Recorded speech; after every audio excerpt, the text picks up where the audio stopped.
Hi guys, today I have a game for you in my tier 10 Russian cruiser, the Petropavlosk. Probably butchered the crap out of that name. Finally got through the Riga.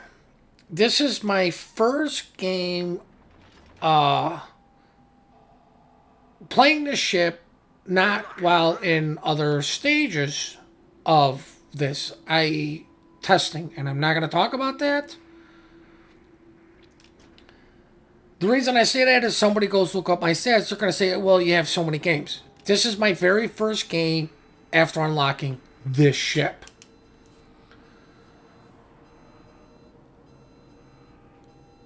The thing that makes this ship very good is its 360 turrets, especially its rare turrets. I think the number 2 one, maybe? Highly unlikely, but it's that number 3 turret in the back. Does 360 YY ladder no scope drop shots on people. This does come with standard Russian 12-kilometer range radar, but very short duration. I do believe I have a radar mod on this ship. To be honest with you guys, usually I have a thing going. Whenever I get a tier 10, I unlock it, I play it, I get a win. I never touch the ship again. I really don't enjoy this ship per se, and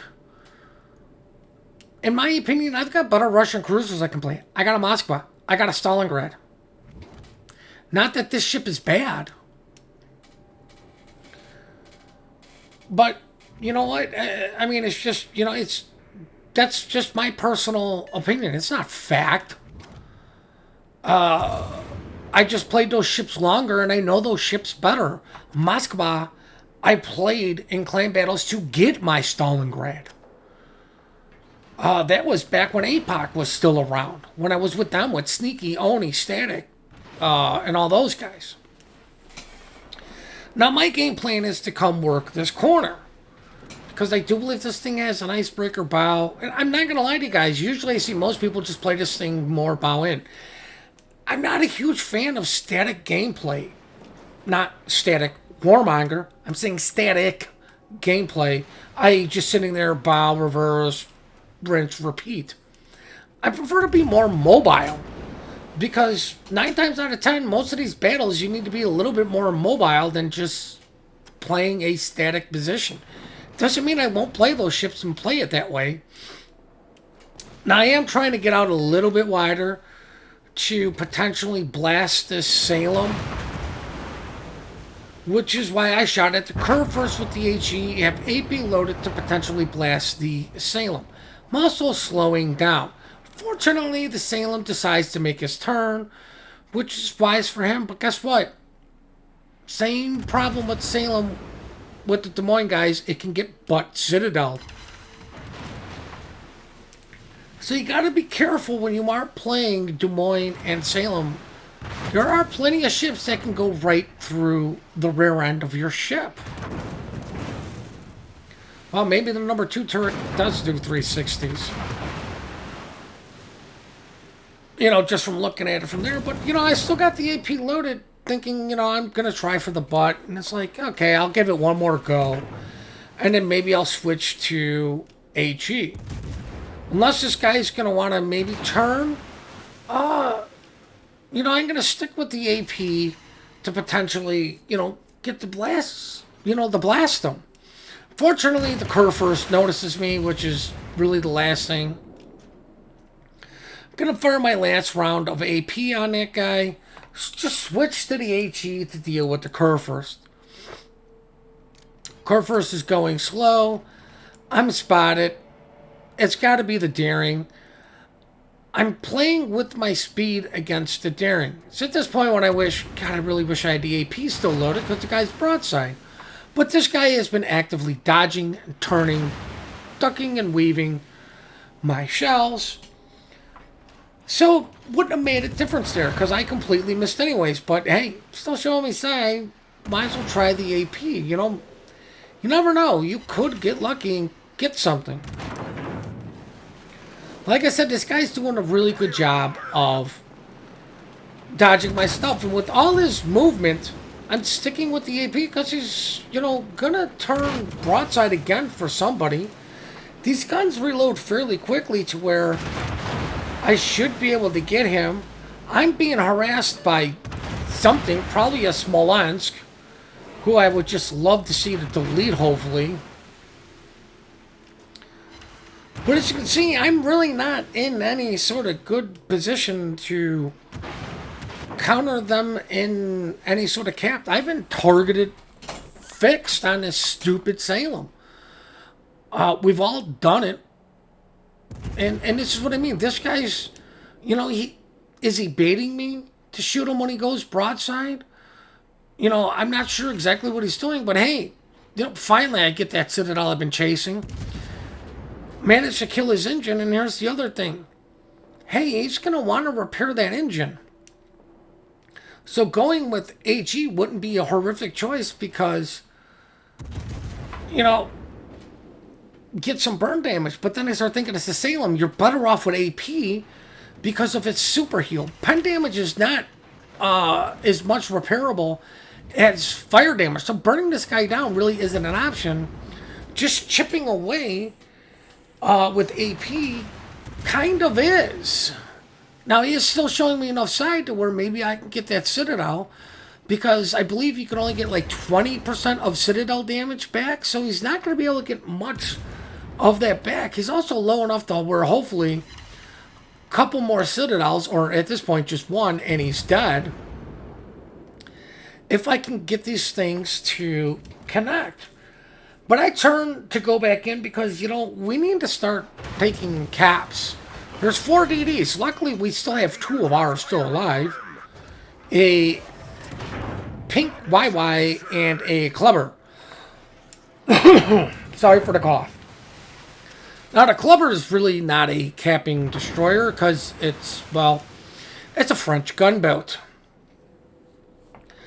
I want to still maintain this corner to help try to protect our Worcester.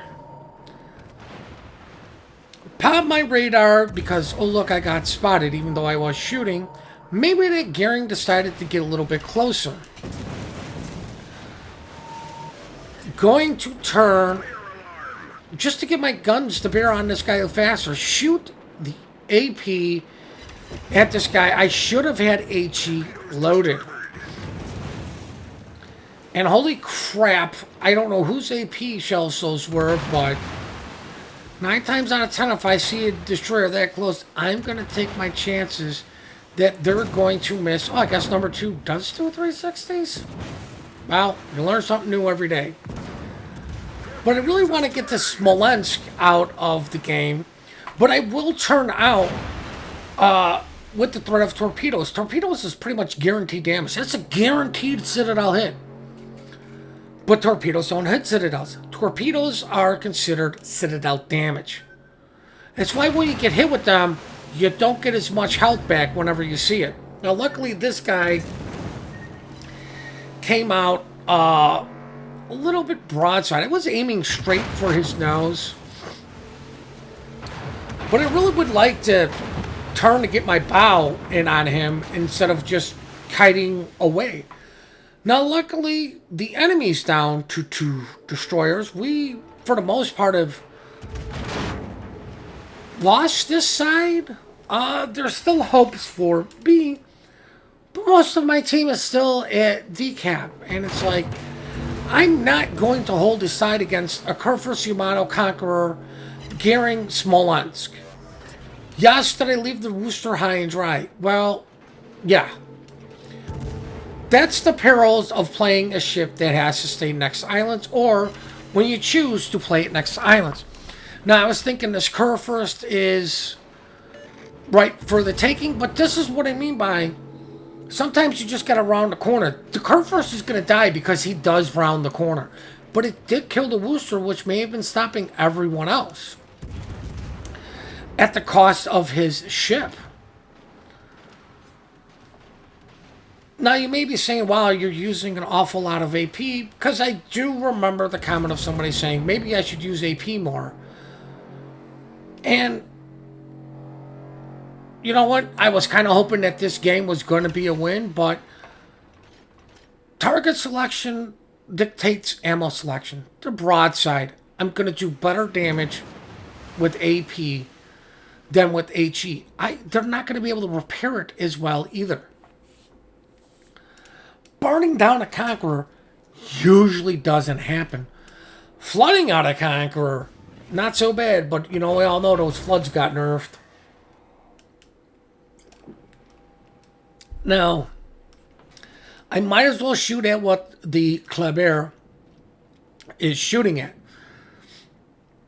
What I'm thinking is we got a Petro at B, which means he's going to counter the Z. I need to stay in this area for the gearing. I will counter the gearing. If they smoke up, I can get potential within radar range. I still have all 3 radars. Like, you know, I don't necessarily have to throw my ship away to use them, but never using them is almost just as bad sometimes, guys. Now, you may see me have shot the Conqueror before he was technically in range. Why? That's the only way to stealth shoot. The ship's coming at me, which means my shells have less distance to go. So with somebody spotting him, I should be able to get some shells to land on him. Oh my god, a Citadel on a Conqueror with this AP. You know, you guys got to be wary of these ships and their APs, especially at tier 10. Like, a lot of these cruisers' AP will definitely wreck you. Usually determines on the gun caliber and the range. Of course, your ship also, because most of the British, they're kind of squishy ships. That's why they get the print a new ship button. Now, these shells should be good enough to Citadel a Smolensk instead of get over Pence, but it's Russian bias versus Russian bias, because let's just keep that meme alive, because we all know there's nothing better than Russian ships, which is just complete garbage. Oh, look, the gearing spotted. Actually, within, what I don't know, secondary-ish range? Well, no, because secondaries aren't shooting. But he's definitely within torpedo range. Now, 9 times out of 10, I'm going to say just pop the radar. But with this being short duration, we need as much firepower, which means I'm going to wait for my shells. I want to be able to shoot at this guy, too. Most people need to recognize this situation when you have these short duration radars on your team. Just because the guy doesn't pop it right away, he's more or less waiting for his radar to come back. Now look at all that damage I took. Look how little I'm getting back. Torpedoes are considered Citadel damage. Luckily, these guys were still looking at the DD when I hit my screw you destroyer button. Luckily, the YY burns down the Z-52. We have 2 destroyers to their none. We're pulling it back. And this is what, you know, I try to say, guys, hey, destroyers win games. We're just there to help. Killing, if we didn't kill that gearing, hey, they could still win this. You know, his torpedoes can delete every single one of these ships in this game. He can one-shot a Kremlin, one-shot the Shikishima. You know, he could one-shot all of us with his torpedoes. It's just he has to wait a really long time for his torpedoes to reload. Why didn't I just go running the hell out there? I want to get the cap. What is worst case scenario? People start dying. Get the caps. You know, it's going to be... Caps are what's going to allow us to get the points to win the game. It's also going to take, I don't know, some of the pressure off our destroyers because they don't have to go and cap. DDs don't always have to do all the capping. But helping another ship cap is always beneficial. I'm getting this cap, which means our Kleber doesn't have to risk his ship. I recognize the situation. Kleber is not a capping ship until late game, when it can cap. when there isn't so much stuff by the cap, when there isn't the radar alive to radar you off the cap, to where you can get it comfortably and see the things coming at you, when all of the enemy ships are dead. Ends in 5 minutes. As our Petro finishes off the Smolensk, it's at this point when I kind of go to myself, you know what? There's 2 battleships dead. We're getting A. We really don't need C, but I'm going to be a little bit greedy. I want to get this cap because, you know what? I've worked hard for it. I've been sitting here trying to get it. But I also want to go and, well, we ain't going to put it kindly. I want to go over and fuck over these 2 Yamatos. It's plain and simple. These guys have how much health left? They've sat in the back and done what? Protect their health until the end, and now they're afraid to use it? You know, we have all 4 caps. This game's going to really end fast. I know for a fact that these shells will go right through a broadside Yamato. But I'm biding my time. One, torpedoes. The guy sent the torpedoes, fine. Whatever, didn't tell me. I can see that's what was going on. Didn't have to go barreling out in front of this guy. But I see the one Yamato broadside. My game plan is to citadel the crap out of one, ram the other guy. But I definitely wanted to wait for me clearing the mountain. Look at that. 3 citadels for 26,000 damage, guys. You've got to give cruisers respect, especially this close. We're up to 4 citadels at tier 10 on showing them broadside. I'm aiming for underneath his turrets. It's the Yamato's weak spot, even though these are hitting the boiler room. 5 citadels single-handedly hit this guy. Can I go through his blood? Who knows? But I'm going for the ram kill. Then I think, oh, maybe I don't have to ram. Maybe I can just do a drive-by. And then I realized I'm a little bit too close. I completely fucked up this ram. Should have just went for the ram. I screwed that up, and this guy had his guns looking the right way to delete me. As he dies. I hope you guys enjoyed this replay. I do hope you take something away from this. This was a little bit more about, entertainment. But you know what? Hey, you gotta remember, short duration radar, guys. I have no idea if this is the heavier to light cruiser line. I can't remember. I really can't. Sorry, because in all honesty, I don't care. Don't care for the Nevsky, Petrov. I don't like the short duration. I've got a Moscow and Stalingrad. If I need a battleship, I got Stalingrad. Well, hell, I got a Kremlin. But if I need a good cruiser, I got a Moscow. Might as well play the premiums. Bonus to credits. And Moscow's got a legendary module, which I do own. So until these guys get legendary modules, oh wait, you don't even have to play those anymore. You can just buy them. But I hope you guys enjoyed this replay instead of my ramblings. I do hope you learned something, took something away from this. I do appreciate all your support. Please remember to compliment good teamwork, good team play. We are quick to report, slow to compliment. Please hit that like and subscribe button and have yourselves one heck of a great day.